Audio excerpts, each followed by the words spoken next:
Our listeners out there, welcome to another episode of She Unleashed. She Unleashed is, of course, here for you as a corporate woman who's looking to pivot to the next step. It is also for you as an entrepreneur or an entrepreneur that is about to come out. And we bring you the best of the breed, the women that have been out there, they've done it. And they are here to give you the toolkits that you too can do it. Today we have an amazing speaker.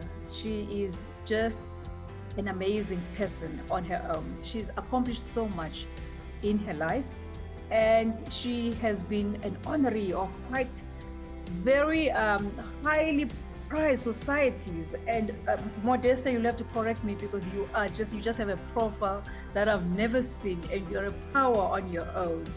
Today we would like to introduce you to Modesta. She is a speaker. She is a writer, an author. She's authored books. She's about to release the ninth. She is an honoree for a number of global entities. One of them is the Global Leadership Fellowship as the Africa Leadership Institute. She also has the same honoree for the President Obama's Young African Leaders Initiative. She's also Fortune's most powerful woman and in global mentoring programs. Without killing your profile, Modesta, I will introduce you so that you speak about it on your own in a very high level kind of way, and then the rest we will share on the platform about which other initiatives you're involved in. Modesta, welcome and thanks for coming on board. I'm so very grateful. Thank you for reaching out, and thank you for the platform that you're putting out for corporate women, or women who are in entrepreneurship aspiring to be. Thank you for the fact that you saw that we need a platform of our own to have these discussions. So I salute you. Modesta, the most powerful and impactful video that attracted me to you was as I was going through my LinkedIn profile, and you were talking so boldly about value, women knowing their value. And yes, especially, most women are trying this thing on the online platforms. They're trying to create value. But you indicated that they're leaving value on the table because we have not yet acclimatized to the view that we are value creators. And so the topic today is centered around that. But let's start first with saying, who is Modesta and what fires Modesta up to be so involved in so many platforms? Thank you so much for that. I really want to go back to when I was 3. I say 3 because I felt like that's when I started really started dawning on me what it is that I wanted to do. I was raised by a single mother of 5. So we're 2 girls, the firstborn, and I'm the fourth, and 3 boys.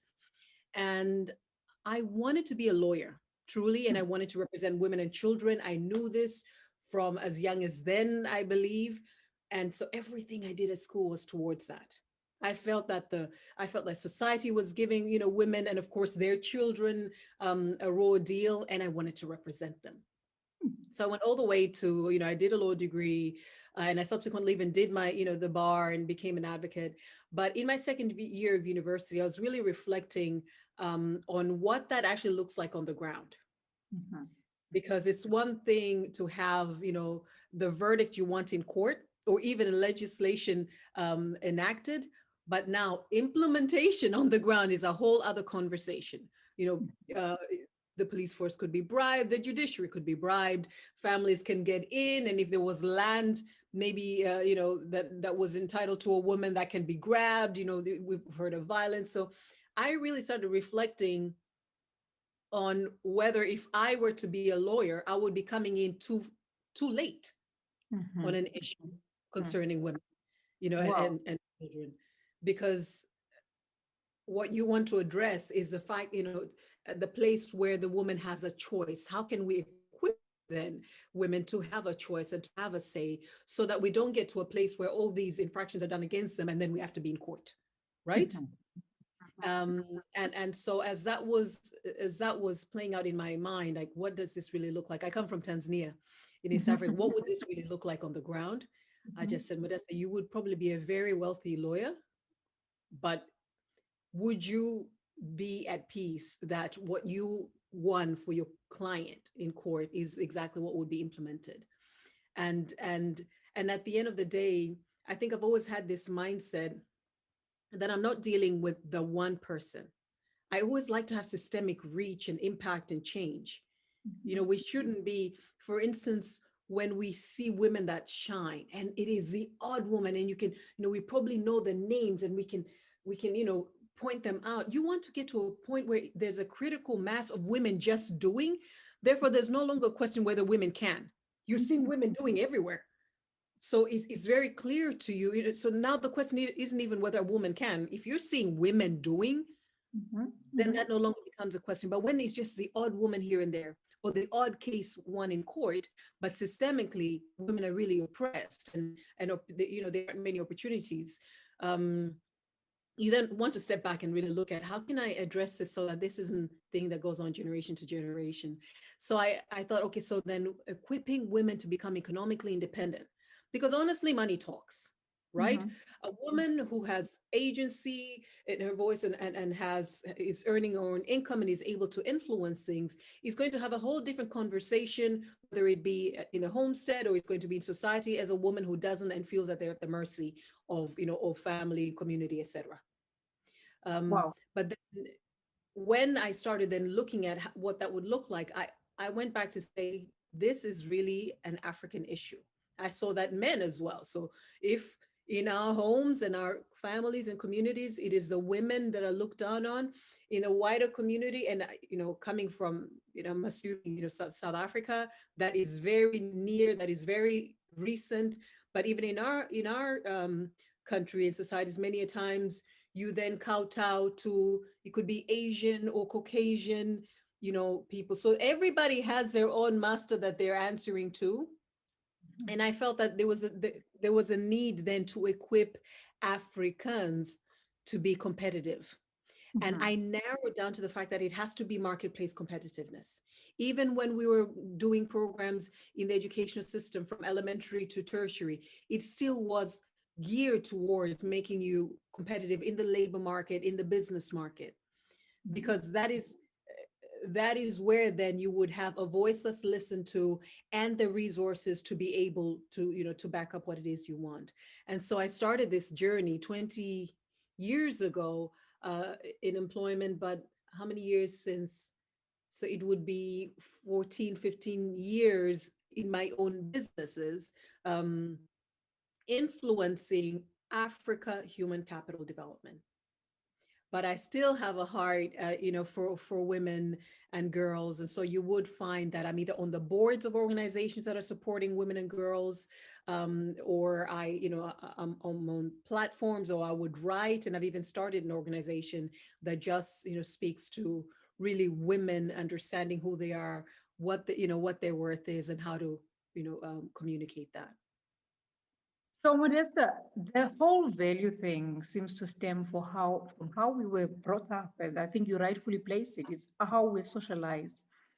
In your Absolutely. interactions with women, how do you find then the interventions that you're making currently, are actually bearing fruit? Because it's a long kind of thing. It's been coming from how we're brought up that we cannot take chances and so on. How are you finding the interventions being successful in women, where you're trying to bring to their understanding that they actually have value? So I love this question. Um, you spend a lot longer Mhm. on mindset, Mhm. on the backstory, which is not really a coaching, really a coaching practice. That could be in therapy, that's in, psychology, psychiatry, but not in coaching. But you find that you get so much pushback Mhm. for somebody to tell you why what you're saying cannot be relevant to me. You don't know my story. You don't know my background, where I come from, what's happening, in my family, or with my husband.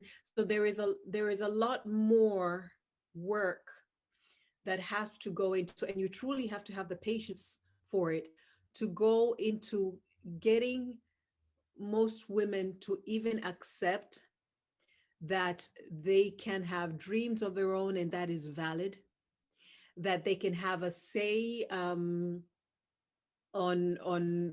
what kind of future they would like, what kind of future for them and their children, for their family, that they can aspire to do more than whatever they had done thus far until, they got married or wherever they find themselves in life.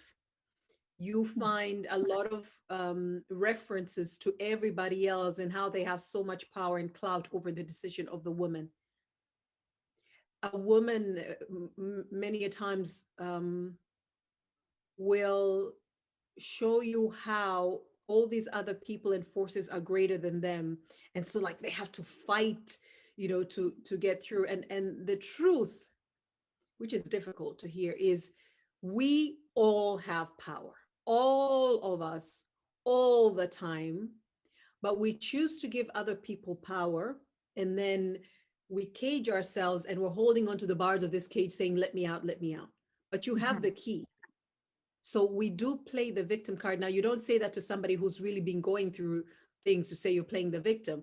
But at the end of the day, it truly is. And there are all these things of, what would my in-laws think? What would my parents think? What would be the reputation of the family? Even people they've grown up with, people would say, oh, you think you're better than us now, we all grew up and we all went through these experiences. So all of a sudden, being associated, identified with, belonging, even if it's less than, even if it's something that would sabotage your progress, that feels more comfortable than breaking out and trying something new. So when you coaching most of the time, and you're working with women, and I'm not talking about women that don't have exposure to, whether it be the corporate world or the competitive world of work or the labor market, etc. You're talking to people. We're talking to people who are in corporate. We're talking to people who are looking to further their careers or their businesses. Um, Many a times they will then just say, they will put up the woman card before the person card, because I am a woman. And what I came to find out is, you being a woman has nothing to do with anything. Me being Black has neither this nor that to do with anything. When you can bring value, you could hate my guts. You could hate my color, you could hate my curves, you could hate my accent, you could hate my hair.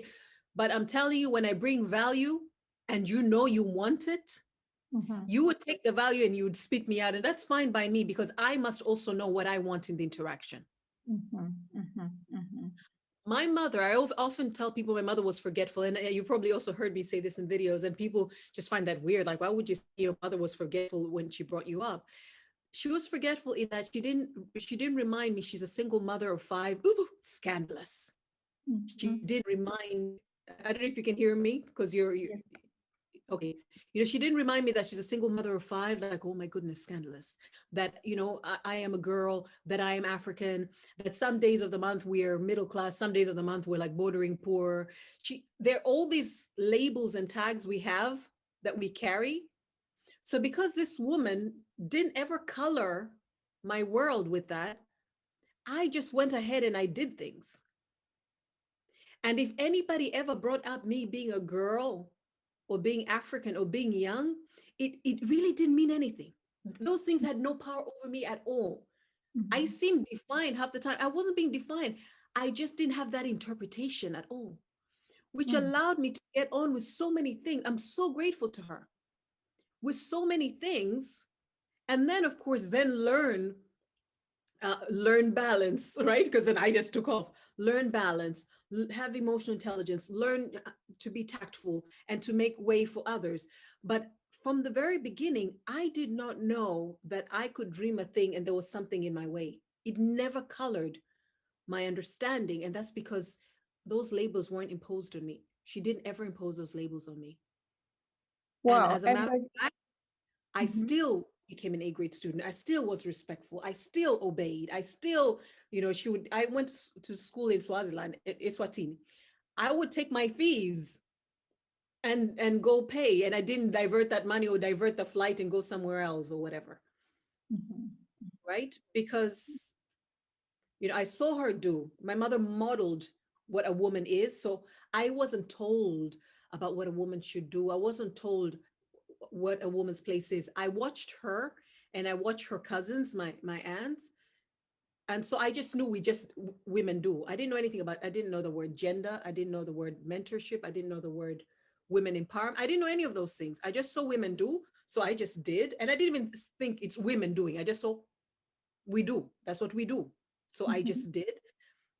I was, I saw them respectful. I saw them, being abiding citizen. I just was. So when labels came at me later in life, I'm like, wait, no, I don't even know how to process that. Mhm. Which Mhm. is why, Pumza, you won't see me posting anything about, again, whether it's about men, about race. You will not find in my timeline. You will go look as much as you can. I can't process those limitations. Mhm. So Mhm. they don't even come up as a point of conversation for me to be against them and to be overcoming them. They're not there at all for me to even consider. And so I just keep moving. Mhm. That is so powerful, and it really is such a foundational kind of conversation because your background then enabled you to actually, come out. It did not provide any limitations for you, which is so powerful. How do people receive you, Modesta? Because you are this powerful woman who is, you have your own opinions, you are so set, you are self-assured. How do other women receive you? Oh, I think I'm so I think I come out as a very intense person. Like she's too much. Like what does she want? I remember one of the ladies, she's actually the lady who opened up the first door to these mentorship programs that I got. Her name is Imelda Mamanga. Mhm. Um, and so I got to speak on her platform, and she said some people said you just need to get married, you'll just tone down when you get married, like you maybe got too much energy or whatever. And some people just didn't understand, because I'm really talking about Africa human capital, and how Africa is going to be, Africa is going to be global power, and we need to really position for competitiveness. So I just sounded like I was making a lot of noise. They weren't sure, was it to get attention, or, but either way I come out as intense. um but then they would look for me in private. So in public, it was like too much. And then that gives the impression maybe she thinks she's all that. Mhm. Almost one in three people I speak, they're like, you're just so chilled. You're just so, I am. I have standards, but doesn't mean I'm uppity. And I think, I mean, I can't forget where I came from and who I am. And it's by the grace of God I'm even here. But Mhm. so I can both have standards and be approachable and be personable. So Mhm. later, when people get to meet me and get to know me, it's like, you're just, I mean, you're just regular digger like everybody else. I'm like, I am, but I also know who God has created to me. I know what I'm called to do, and I'm about it, and I will do it, with excellence. So And tell and me, and to how show do you? women that those things aren't mutually exclusive. You don't remove them. Wonderful. So how do you tell someone who has not known that they have value, Modesta? Because I think the mindset is, I think in most cases, even in corporate environments, we coming into new roles. You're first being introduced into the role, and you're thinking that, I mean, you move from a position of lack because this is all new for you. How does one define value for themselves?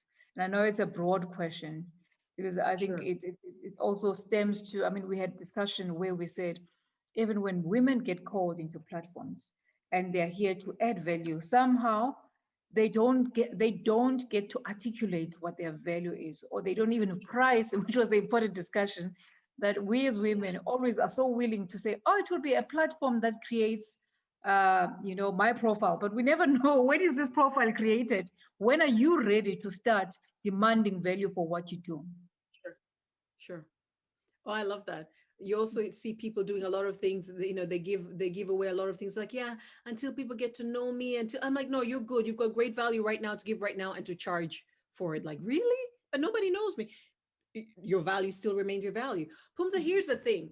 Before we talk about value, because sometimes we feel as if it's what we've accumulated in life. So the Mhm. experiences, my qualifications, all of that, that would then say what my value is. And so let me put that together so that I can articulate my value. But I really want to go back to the fact that you had value before you did a thing. Mhm. So let's just get that right. Right? There is no on a human being at all.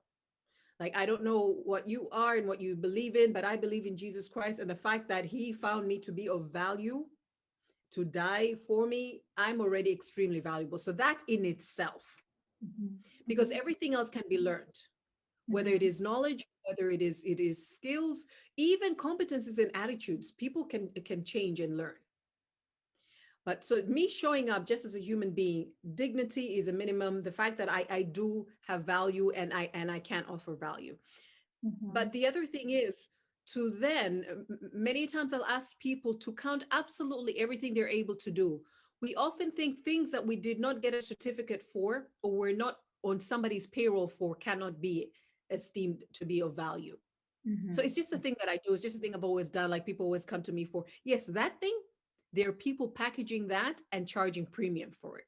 So Mm-hmm. just write absolutely everything. Think of everything that you can do, whether you speak, whether you cook, whether you sew, whether you advise, whether you can do computations real quick. Absolutely everything adds, to who you are. Mm-hmm. Even character and attitude and personality.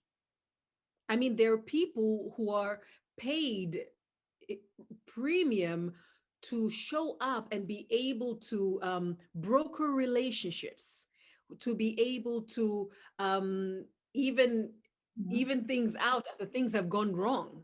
And that's, Mm-hmm. they're working their personality, they're great at negotiating, they're just people's people. People are paid just to be a people's person. Nobody asks those people what their certificates are. Nobody asks them how long, which university they went to, and how long, because they get the job done. And I You think look that's like you want.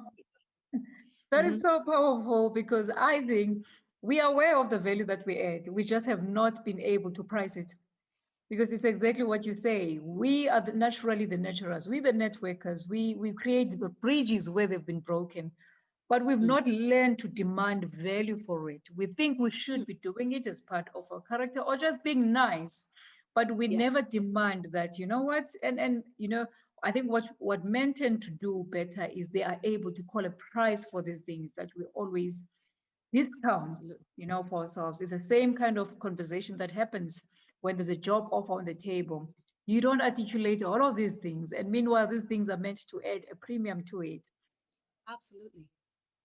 Modesta, I see that your background played the biggest role in you being very much aware of what you are and what you're worth.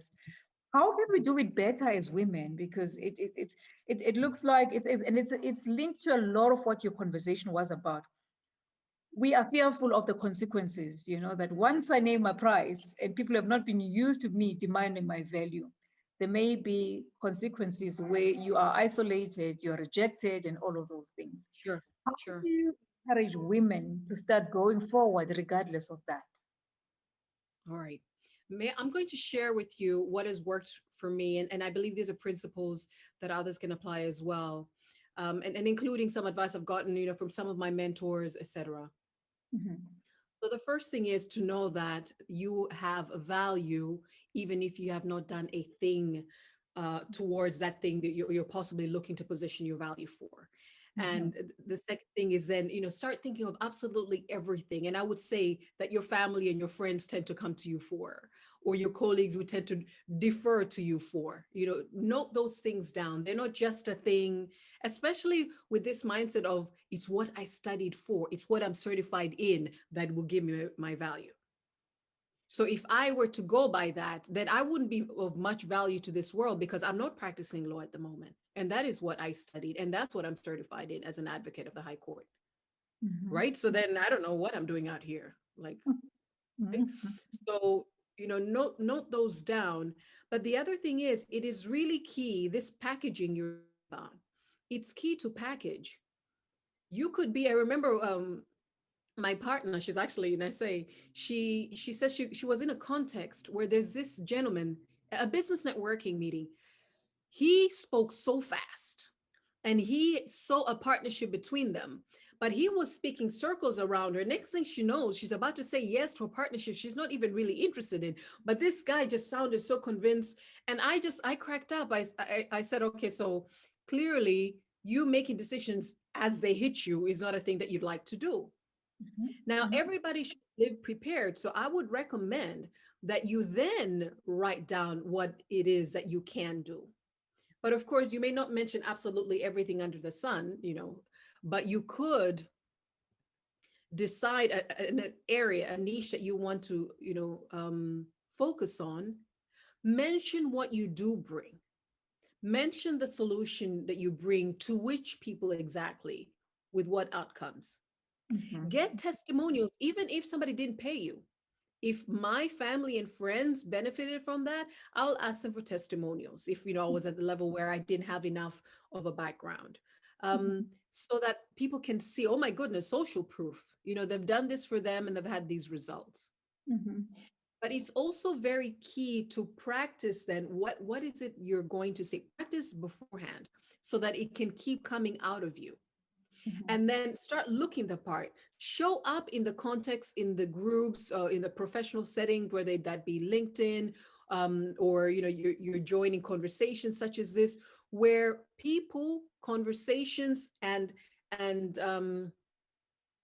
visions similar to yours meet. Mhm. What we then decide we want to position ourselves as having value in has to be 360. Absolutely everything in our lives should reflect that, which Mhm. goes back to ask you then, what kind of mindset changes, what kind of daily habits are you going to transform? Are you going to change your wardrobe? What things are you going to do differently so that you can start really embodying this thing that you want to say to the world? Hey, this is what I bring and this is what I'm going to price it at. Otherwise, Mhm. you will feel like a counterfeit. I Mhm. mean, most people get imposter syndrome anyway.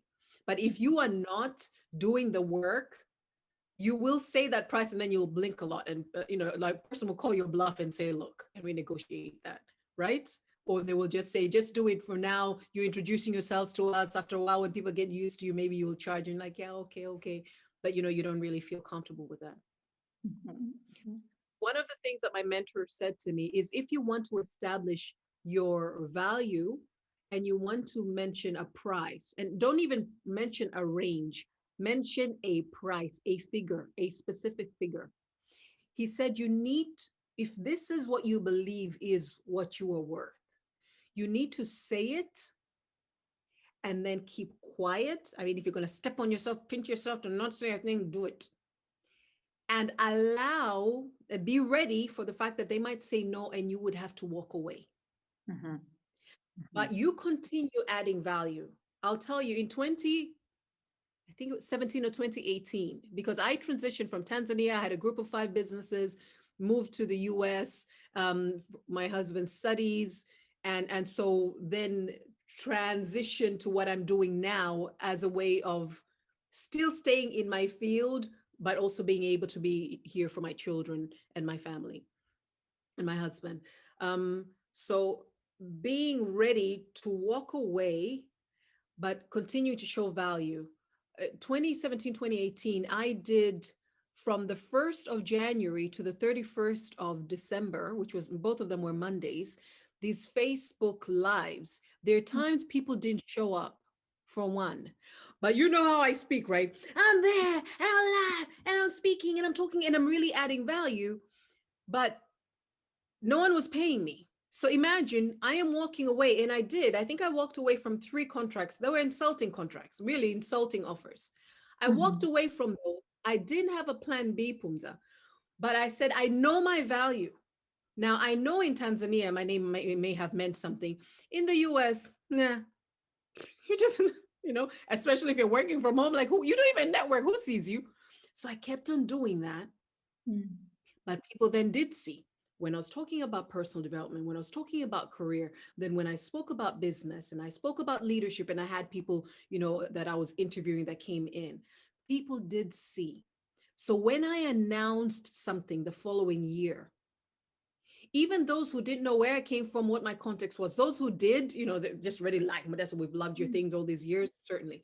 But even those who didn't, they got a taste of my value. They got a taste of what I could do. I truly believe social media, even, let's say LinkedIn, is you giving yourself an interview. It's you putting out your CV without being so obtuse and obvious about it. When, like, this is how you met me. You keep Mhm. doing that, people will start associating you with that solution. Mhm. Mhm. And you hold yourself high. When you mention a fee, people will be like, okay, Can I get a payment plan? Or please let me come back later, because I won't even argue that that is what your value is, Mhm. because that's how you showed up consistently. Mhm. Mhm. So be willing, once you have once you're really clear about what you believe the services are worth, and you don't, it's not really just about your belief, you can do the research and find out, and you really back it up, you consistently show up and deliver, be ready to walk away, but continue showing value in other contexts. It will Mhm. come around, whether them or somebody else will come Mhm. in and they will pay you what you're worth. I love the nuggets you're giving, Modesta, and I'm like so excited sitting here because it's really practical nuggets. You firstly recognize that you have value already. Coming onto the table, Yeah. you have value because Yes. there are things that are unique about you. There are things that are so modest that when you come onto that video, you come alive and you have such good articulation of your story. And the second part is work on this, work on your value, create a story and package it well, Absolutely. and be so self-assured of what you are selling that when you're Absolutely. presenting and making your pitch, you come with confidence that you know what, this is my price. And Yes. also know that there may be moments where you are turned down on your Yes. price, and to keep on working, because that is really the full cycle. You Yeah. can name your value, and there may Yeah. not be a reception of the value in the market, but you have to know that it's a building and building and building. I like how practical all of those are. And really what you're saying is there will always be someone you're appealing to. You may not appeal to the first Absolutely. 10 people, but someone out there who will resonate with your Absolutely. message and hear you. Absolutely. Mhm. Many a times we give things for free, we give our time, our energy, we just very indiscriminate when we're not really thinking through. And then many women pray, whichever God they pray to, many women pray, oh God, you've seen how I give. You know how it's going to come back. You know how I'm going to pay school fees. No, the thing that you're good at is also the thing you can monetize and make profit from. So if you're Mhm. giving that away for free, that's really cheap to go and start praying, oh God, or asking somebody else for money. You just gave that away. I recently saw in a family setting, my cousin contributed towards something, and then she asked me for money to the value of what she just contributed. I'm like, so what was that about? We don't show off. If you don't have, you don't. I don't do that. I usually I let my family know that we make decisions. My husband and I make decisions together. I don't just go off making decisions, you Mhm. know. And so to really look at who you are and where you're going with your family, and what decisions you need to make to be able to safeguard that. So don't give away and then pray to God, oh, I'm such a good person, I'm giving, you know, it'll come back. No, that, you need to think through and put that to market and to consistently deliver, because the other thing is we actually are not as consistent as we would like to admit. Mhm. You Mhm. know, we have Mhm. children, and then we've got these responsibilities, and that the whole world has responsibilities, to tell you the truth. Mhm. Just as the world will not change the rules of engagement for Africans because you guys colonized us and we're so behind now and we have to catch up. Okay, then sit down, catch up. Oh, but if you're going to engage, you're going to, these rules of engagement will not be changed. And the rules of engagement are not being changed for women. Mhm. It would be Mhm. nice, but it's not happening. So Mhm. then it means you're really going to arrange your life as your life must be arranged so that you can still show up and be competitive. Or Mhm. sit down with your sad story amongst those who have sad stories. That Mhm. really asks you to level up all by yourself in your own private life, to make the decisions, the hard decisions. So for instance, if you're ready to walk away because somebody does not see, you know, does not see your worth, or does not value your services, um, as you should, then you're going to then decide, what are you then doing? Are you saving somewhere? Are you foregoing certain things? Because now things are going to look financially rough a little bit until you next can. We need Mhm. to think through all of these things and be able to make those decisions. Because yes, when I said no, I didn't know what was going to happen. Like my husband and I would hold hands and we'd pray in tongues because we're like, you got kids, we've got bills. But then when things pick up, they truly take off. But what do you do at that time? Sometimes we want the life, and we want no, but there will be sacrifices. There's a life I have not even yet. There's a life I used to live. I don't at the moment because I'm building in a new setting in all kinds of new ways, Mm-hmm. because I'm building something towards the future. Mm-hmm. And so I Mm-hmm. may not be the best dressed, the best this, or you may not see me holiday, but there's something I am building. But I'm able to work with my team, and I'm able to do the things I need to keep building my value and my contribution. Mm-hmm. So Mm-hmm. there are a lot of questions we must ask ourselves. What do I want? Where do I want to go? And what am I willing to sacrifice so that Mm-hmm. I can? If I'm Mm-hmm. going to be doing hand to mouth, then I will take any contract to feed me for the day, but that will not be sustainable for my business. Or that Mm-hmm. if I am today taking 500 rand, and I really know what I'm offering is 5,000 rand, and I'm around the same market, same community, how long will it take me to convince them that I'm now at 5,000 rand? It's going to take a while. It's like, but this was 500. How'd you go from 500 to 5,000? You can't say actually it was always 5,000. No one will believe you. Mm-hmm. Mm-hmm. So there's some soul searching. There's some big girl conversations we need to have with ourselves and what we're willing to do to establish things at that rate. Pumza, I cry, I get off feeds, I get off calls, I get off things, and like, Lord, this is just not living. But I do know, because I've been an entrepreneur for a long time, I do know that things take time, and as surely as God lives, the day will come when things pick up and they take off. But now, what are you willing to do when before that it happens, before it is consistent and it's big, and you're the flavor of the month or whatever? Mm-hmm. Mm-hmm. I This is think we when should have many people would fall away. I think we should have given the title for today, leveling up, because Yeah. it's not about the value. It's really the work that is required in you to demand your value. Because when I look at all these things, and you are rightfully saying that once you name a price, you have to live up to it. You have to do the work, Mhm. because that's where the wheel hits the tar. It's the work that you need to put in into developing the value. So now, Modesta, how do you balance your life? Because you are doing so much. In what you've just mentioned, you've releasing your ninth book, you have kids, you have all these, speaking engagements that you have. You're putting content out there. How does Modesta and how does your typical day look like? And how do you find all the strength and the energy to do everything? Sure. I guard Modesta jealously. Mm-hmm. The woman you're speaking to, guards Modesta. Mm-hmm. I'm aware, everybody that comes to this earth comes for a purpose. There's something you mentioned earlier. There's something you do and you have like only you do, nobody else does, right? There is no one else who's going to be invested in your success like you.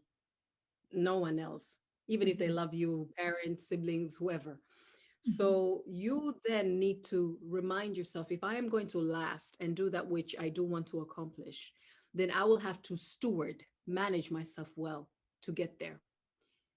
It is human nature to try to push to ask for a little bit more. My husband will push to ask for a little bit more, not because he's rude or imposing. It's just human nature to see if you can get a little bit more. My kids will do that. My colleagues will do that. I serve at church. That will happen. My mother, my siblings. So you then choose, what do I need to be able, yes, to still be in relationship, but to be intact, as to be able to be meaningful. Because my purpose was not changed when I got married, nor when I had children. God didn't say, okay, so now you're going to be serving your husband's vision, and now you're going to be taking care, and that's the sum total. No, whoever was called to be on earth, what I'm out here to do for Africa, I still had that with a husband and children. Mm-hmm. Mm-hmm. So I would then look at that and come back. So when I was at university, I had clinical depression. I didn't even know, like, just things went crazy, then found out later that that's what it was. And I just thought 20 is too young to have clinical depression. And it Mm-hmm. was me trying to handle a lot of pressures in my family. I literally, for I think 6 months, I cut off my mother and my brother because I was trying to help them with so much. And I Mm-hmm. don't mean cut them off like no relation, but I just minimized. And then I wanted to find what this space was, because the lose my law degree. And I had three jobs at university. So I'm a full-time law student. I have three jobs. And yeah, and I was also helping my brother pay his school fees in Eswatini. It was mad. So I now make sure, for instance, so my typical, let me tell you my typical week. My Mondays is my day of prayer, fasting, meditation. Nobody Mm, speaks to me about anything. Nobody looks for me at all for anything. If they do, that's fine. I just don't respond. Not text, not email, not call. I just, I don't even watch them. I don't even know where my device is. Tuesday, Wednesday, Thursday, I have appointments. mm, That's when I'm open to have conversations with people. Friday is my day of doing client work because I do business consulting work. I do done for you services for businesses. So that's when I'm implementing. And many a times I understand clients go over their projects over the weekend. So it's kind of like I give my clients their homework for the weekend. I do that mhm. on Friday. I am 8 hours, between 6 and 8 hours behind most of my clients. So I need to be ahead of them in terms of submissions. Otherwise, they ask me something, by the time I wake up and I see it, that's just not going to be professional. So Mm, that is Friday.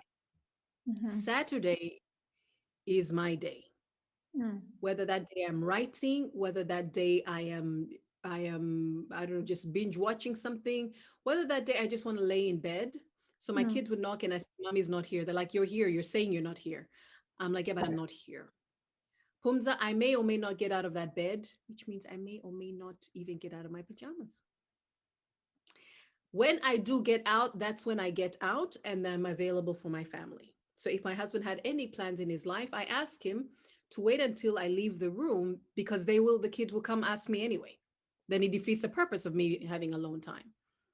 And Mhm. then Saturday afternoon and Sunday, of course, we either serving at church, we alternate, my husband and I, so that we can be with the kids. No nannies here, no help. Mhm. So Mhm. we do church and meals and etc. So I still cook meals in the evenings, but this is how I manage my time. Kids Wow. bedtime has to be bedtime because I need time to recuperate and I need time to bond with my husband.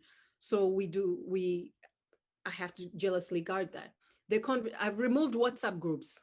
I cannot be in every extended family WhatsApp group, so I am not. Both my in-laws and my own family. We're just Mm. no. Conversations will flow. I don't participate. I can't participate in every conversation. So I could Wow. let 1,000 messages go and I haven't looked. I can't. I need to guard my heart and what comes in and what I'm hearing. You know, he said, she said, something comes out, I kill it immediately. So I'm Mm. very conscious of stewarding myself to keep my mind from hearing things, processing things, my energy. Even with my colleagues, certain things are done by certain, don't look for me at this hour, something needs to be submitted, then I have to show up, right? Mm. To be rushed. So when you put that structure and you're able to share that with your support system, then there is an understanding. I remember hearing somebody, this lady saying, "I don't have drama in my life. I don't have a single human being around me that creates drama. I don't have the capacity for that. So Mm. everybody knows. So this is when I do what. This is when I'm available. If you called me, I didn't answer my phone. Please don't take it personally. I'm not even thinking about you. I'm not thinking against you. I will get back to you when I get back to you. You don't need to give me a second or third call. You don't need to give me a text over that. So when you put these things within, you're able then to structure your life in the way that it should go. And you would be surprised. People respect that. And people will even adopt that for them. And you must respect when they do that as well. Mhm. Mhm. If Wow. somebody did show up and do something and they explain themselves to me, I'm like, please don't explain yourself. I don't even have the capacity to interpret anything other than the fact that you were just not available. Mm. No Mm. need to explain. Just as I may not be available, you don't know whether I'm cleaning up something with a child or I'm. So let's have that. I create that environment where let's assume goodwill. Let's have order and structure. But if I say I'm going to do a thing, since now I'm going to be all organized, then I better deliver. Mhm. Otherwise, it compromises this whole thing of wanting to be structured and wanting. And it's working both for my family and my in-laws and anybody else, that comes. That is so powerful, Modesta. And I really, really can, I mean, almost imagine how it works because People don't like boundaries, but once they are set, they tend to respect them. I Yes. really love that, because really, once you set your goals and you want to go far in life, it's demanding of you to really put, you know, the strict precautions of how you get to that. I really Absolutely. appreciated my chat with you today. Thank you so And much. I think there are many others to follow, because it just gave us a cream of the the cream of the crop. And I think there's a deeper conversation. And I really would like for people to follow you, because you really inspire me on LinkedIn. And maybe Yes. if you can tell us which other platforms we can find you in.